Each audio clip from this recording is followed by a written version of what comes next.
அனைவருக்கும் ஹரிஹர சர்மாவின் பணிவான நமஸ்காரங்கள். நாம் இன்றைக்கி பார்க்க போகிறது மகா சிவராத்திரி. ஒவ்வொரு மாதமும் வர்றது மாத சிவராத்திரி. மாசி மாதத்தில் வர்றது தான் மகா சிவராத்திரி. அன்றைக்கி பிரதோஷ காலமும் இருக்குது. மற்ற சிவராத்திரியோட இந்த மாசி மாதத்தில் வர சிவராத்திரிக்கு அப்படி என்ன விசேஷம் அப்படின்னாக்க, மாசி மாதத்தில் வர சிவராத்திரியில் 4 கால பூஜைகள் நடக்கும். இந்த 4 கால பூஜைகள் அப்படின்றது என்னென்ன அப்படின்னு பார்ப்போம். மாலையில் முதல்ல தொடங்கிறது 7:30 மணிக்கு முதல் காலம். 2வது காலம் 10:30 மணிக்கு தொடங்கக்கூடியது. 3வது காலம் இரவு 12 மணிக்கு தொடங்கக்கூடியது. 4வது காலம் என்கின்றது அதிகாலை 4:30க்கு தொடங்கக்கூடியது. இந்த மகா சிவராத்திரிக்கு உண்டான 4 கால பூஜைகள். மகா சிவராத்திரி எப்படி கொண்டாடணும்னு பார்ப்போம். அதுக்கப்புறம் அந்த 4 கால பூஜையில் கலந்துக்கிட்டால் என்னென்ன பலன் கிடைக்கும் அப்படின்றதையும் பார்ப்போம். மகா சிவராத்திரியை பொறுத்தளவுக்கு நமக்கு வரது 8/3/2024 அன்றைக்கி பார்த்தோம் அப்படின்னு சொன்னாக்க வெள்ளிக்கிழமை வருது.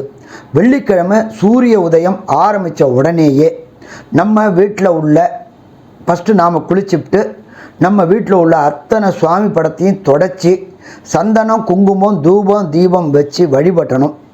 அப்போலேருந்து விரதத்தை தொடங்கணும். காலையில் 6 மணிக்கு விரதத்தை தொடங்கிட்டு, அதே போல் இன்னொரு விஷயம் அப்படின்னாக்க, இந்த காலகட்டங்களில் தூங்கக்கூடாது பகலில்.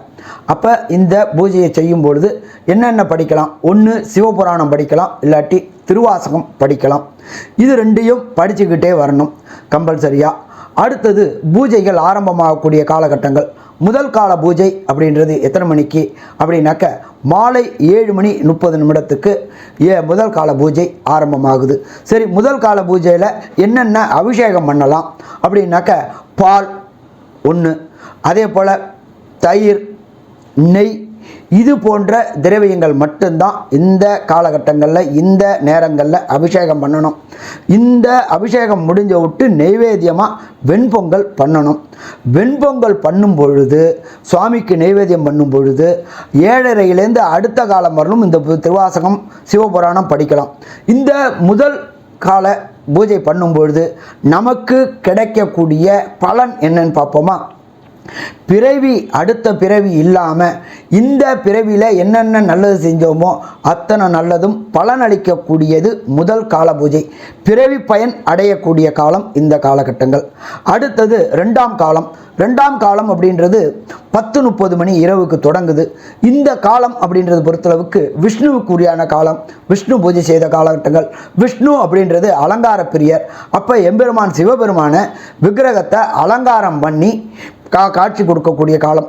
இந்த காலகட்டங்களில் பொறுத்தளவுக்கு இளநீர், பால், பன்னீர் இதை கொண்டு அபிஷேகம் பண்ணினோம்னாக்க கண்டிப்பாக வெற்றி கிடைக்கக்கூடியது. நெய்வேத்தியம் அப்படின்றது கற்கண்டு, சக்கரை பொங்கல், இதை மாதிரி ஏதாவது ஒரு நெய்வேத்தியம் பண்ணலாம். இந்த காலகட்டங்களில் இந்த பூஜையை பண்ணினோம்னா நமக்கு கிடைக்கக்கூடியது சகல சம்பத்துக்களும் கிடைக்கும். என்னென்ன வேண்டிகிட்டு இருக்கோமோ அத்தனை சம்பத்துக்களும் கிடைக்கக்கூடிய காலகட்டங்கள் இந்த 2ஆம் காலம்.